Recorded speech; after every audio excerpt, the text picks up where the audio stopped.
राधे राधे गुरुजी। गुरुजी आपके चरणों में कोटि कोटि प्रणाम।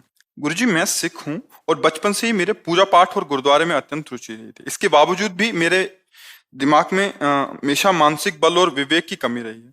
आज कुछ 12-13 वर्ष पहले इन्होंने कोई मंत्र लिया था। अभी ये कह रहे हैं कि अब कुछ 7-8 महीने से यूट्यूब के माध्यम से आपसे कनेक्शन हुआ है, तब से मेरी काया पलट गई है। मैंने मांस आदि खाना तो दूर, नाम से भी नफरत हो गई। आपके सत्संग के प्रभाव से नेगेटिव बातें ना सुनने ना करने का मन होता है। कभी कुछ गलत से बोल देते हैं तो भाव हो जाए तो मन जलता है। गुरुजी मेरा प्रश्न है कि मैं वाहेगुरु जी का नाम जपूं या जो मुझे मंत्र बुद्ध मंत्र मिला था वो जपूं या आपके द्वारा दिया गया राधा नाम? मैं तीनों में संशय में नहीं पड़ना। आपको जो गुरुदेव ने दिया है, जिसको भी गुरु बनाया हो, आप वही नाम जपिए।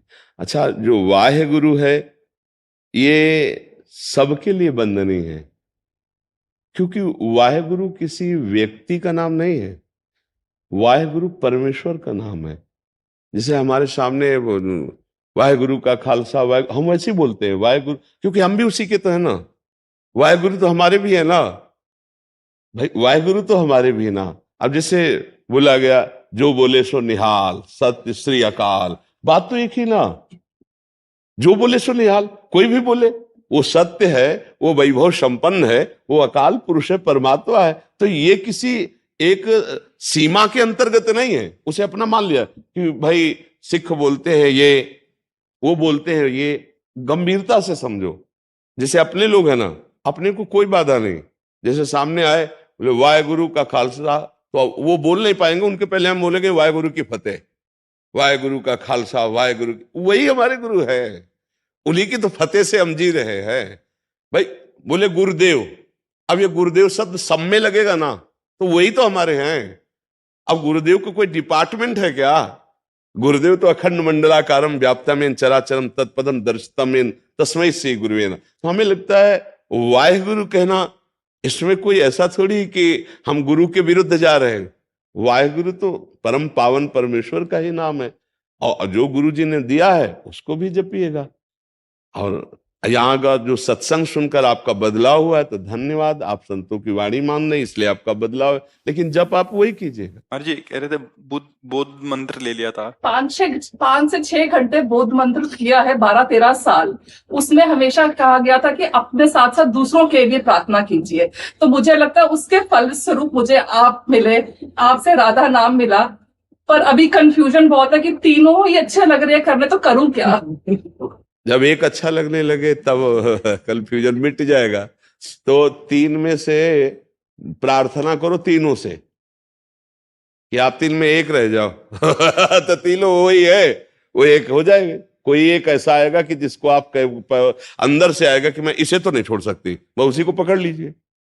तीनों से प्रार्थना रोज करो, प्रातः काल उठ करके, हे राधा नाम, हे वाहेगुरु, और उनका जो बुद्ध भगवान का मंत्र हो कि आप तीनों कृपा करो और हमें जो मार्ग हमारे अंदर प्रकाशित करना हो आप प्रकाश।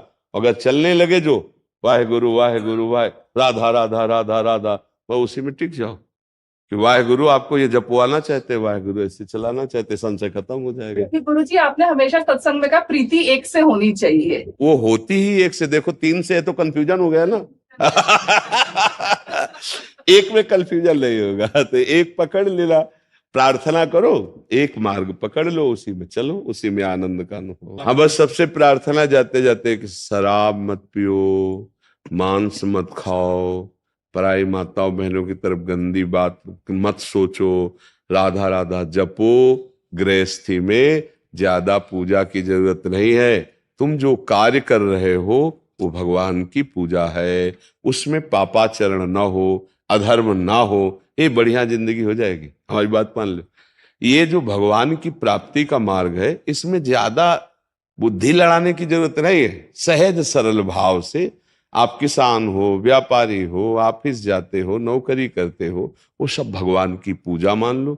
उसमें अधर्म ना करो, जो आपका कर्तव्य ईमानदारी से करो, भगवान तुम्हें देख रहा है। और नाम जप करो, जो नाम प्रिय हो, जो गुरुदेव ने दिया हो, या हमारे जीवन धन राधा राधा राधा राधा राधा। और ये गंदी बातें मत करो, तो हमारे पास आने का लाभ मिल जाएगा, संत संग का लाभ मिल जाएगा। ठीक है। गुरुदेव आपके श्री चरणों में प्रणाम करता हूँ। मेरा जीवन सफल हो गया। आज मेरी 38 वर्ष की आयु सफल इसलिए हुआ क्योंकि आप जैसे महापुरुषों के दर्शन करके मेरे अंदर जो एक जोत जगी है, मैं आपको शब्दों के साथ बयान नहीं कर सकता। मैं माता वैष्णो देवी का भगत हूँ और श्राइन बोर्ड से वैष्णो देवी से जुड़ा हुआ हूँ। जय माता दी, राधे राधे। और एक बात आपसे सिर्फ 1 सेकंड के लिए कहना चाहूंगा, आपने आज जो युवाओं के अंदर जो जोत जगाई है, तो संस्कार डाले हैं राधा राधा नाम के, वो कोई कर ही नहीं सकता। ये सब श्री जी की कृपा से, गुरु जी की कृपा से ना, उन्हीं की कृपा से। एक भैया तिनका हवा में उड़ा और मंदिर की चोटी में जाके गिर गया, मंदिर की चोटी में। अब उससे पूछो तिनके से कि धन्यवाद, बहुत ऊंचाई पर चढ़ गए, तो तिनका का कोई इसमें पुरुषार्थ है क्या? ये तो वायु की संगति से वो वहां पहुंच गया। तो ये श्री जी की कृपा, गुरु जी की कृपा और आप सबका प्यार दुलार, परंतु आपका मार्गदर्शन, जो आपने मार्गदर्शन लोगों को और हम सब तुच्छ व्यक्तियों को दिया है, सबको एक माला के अंदर पिरो के रख दिया है। जी, बस श्री जी से यही प्रार्थना है कि आप सब ऐसे ही अपने कर्तव्य का पालन करें, स्वस्थ रहें और प्रसन्न रहना सीखें और नाम जप करें, तो ये जीवन सार्थक हो जाएगा। धन्यवाद। अपर्णा जी दिल्ली से। जी दादा। गुरुदेव भगवान आपके चरणों में कोटि कोटि प्रणाम। महाराज जी, बहुत समय से जाप कर रही हूँ, पर अब भी कहीं ना कहीं मान सम्मान अपमान प्रभावित कर रहा है महाराज जी। जब जाप कर रही हूँ, ये भाव भी अंतर्ध्यान हो जाएगा तो मान सम्मान से सब खत्म हो जाएगा। क्योंकि जब तक अभिमान रहता है तभी तक मान रहता है, तभी तक अपमान रहता है। जब देहाभिमान प्रभु में लीन हो जाता है तो फिर शत्रु मित्र समजान, ईमान ईमान अपमान सम, दुख सुख लाभ नहानि, यह जो कृपा हरिवंश की, वो स्थिति आती है भजन करते करते कि शत्रु मित्र में समान भाव, मान अपमान में समान भाव, निंदा स्तुति में, जय पराजय में, सुख दुख में समान भाव। ये कब आता है? जब हम ऐसा भजन करें कि जो हमारे के अंदर अहम है कि मैं भजन कर रहा हूं, ये भी लीन हो गया, अब भजन हो रहा है। उस उपासक के अंदर जिसका मैं प्रभु में लीन हो गया है, जिसके हृदय में ये बात आ गई है कि प्रभु ही बैठ करके हमारे मन में भजन कर रहे हैं, प्रभु ही हमारे चित्त में, हमारी बुद्धि में, अहम में, अब हमारा कोई कर्तृत्वाभिमान नहीं रहा, तब वो द्वंद्वातीत स्थिति को प्राप्त होता है।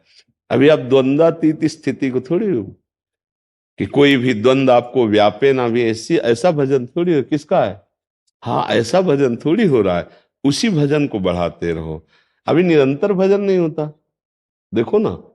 फिर भजन की जो द्वंद्वातीत स्थिति है उसमें मैं भजन कर रहा हूं, इसका भी विस्मरण है, स्वाभाविक भजन हो रहा है। उस स्थिति में जब अहम समर्पित हो जाता है तब मान अपमान निंदा स्तुति ये प्रभाव नहीं डाल पाते। गुणातीत स्थिति में, द्वंद्वातीत स्थिति में ही इनका प्रभाव नहीं पड़ता। बकाया देहाभिमानी को, सबको, कोई भी कितना विद्वान हो, कितना ज्ञानी हो, इनका प्रभाव पड़ेगा। मान है तो अच्छा लगेगा, अपमान होगा तो बुरा लगेगा, स्तुति होगी तो अच्छा लगेगा, निंदा करेगा तो, यही संसारिकता, यही अविद्या है। इसको जीत लेना ही भगवत प्राप्ति है। अब ये बहुत कठिन है, बातें बना लेना सरल है, स्थिति आना बहुत कठिन है। वो कठिनता सहज में हो जाती है यदि हम निरंतर भजन करें। राधा राधा राधा राधा राधा, उठते बैठते चलते फिरते खाते पीते क्रियारत, खत्म हो जाएगा, अहम नष्ट हो जाएगा, अहम प्रभु के चरणों में समर्पित हो जाएगा। भगवत लीलाओं का गुणगान करो, भगवत लीलाओं को सुनो, भगवत सेवा करो, नाम जप करो, प्रभु से प्रार्थना करो कि मेरे अहंकार को आप अपने चरणों में ले लें, तो फिर समान हो स्थितियां। ये अहंकार विषय है। अपमान में और मान में, दोनों में भेद हो करके हमारे हृदय में एक में शोक आता है और एक में हर्ष आता है। तो बैटरी खत्म हो जाए तो हर्ष शोक का काम खत्म। बैटरी है इसकी अहंकार। अहंकार प्रभु के चरणों में समर्पित हो गया।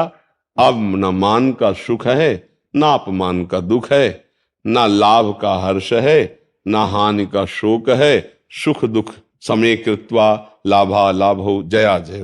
वो महान भागवत भक्त परमानंद में निमग्न रहता है। तो मार्ग तो यही है जो चल रहे। पर अभी और भजन कीजिए, निरंतर भजन कीजिए। भजन करते करते मैं भजन करती हूं ये भी बात भूल जाए, इतना भजन चले, तब जाके वो स्थिति आती है। आहार शुद्ध रखो और वाणी से किसी को कटुवचन मत बोलो, किसी की निंदा मत करो, मन से किसी को दुख देने वाला संकल्प मत करो। अपने भजन को बढ़ाओ, भजन को बचाओ, भजन को पचाओ, स्थिति आ जाएगी। वो स्थिति आ जाएगी, 2-4 माला से तो नहीं आएगी।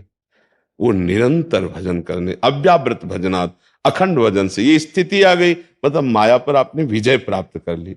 चाहे स्त्री शरीर हो चाहे पुरुष शरीर हो, हम हैं सब भगवान के अंश। ये बाहरी नाटक है माया का, स्त्री पुरुष शरीर का, लेकिन हम भजन करके स्थिति वही प्राप्त करेंगे जो महापुरुषों ने प्राप्त किया है, जो मीरा जी ने प्राप्त किया है, जो नरसिंह मेहता जी ने प्राप्त किया है, जो बड़ी बड़ी साध्वी या बड़े बड़े साधुओं ने प्राप्त की। वो गृहस्थी में रह करके भी प्राप्त किया जा सकता है, पर भजन, इतना भजन हो कि मैं भजन करती हूं ये भी भाव न रह जाए, तब वो भजन सिद्ध होता है, भजन परिपक्व होता है। गुरु प्रदत्त भजन, गुरु प्रदत्त मार्ग भगवत प्राप्ति कराने में समर्थ है। जी।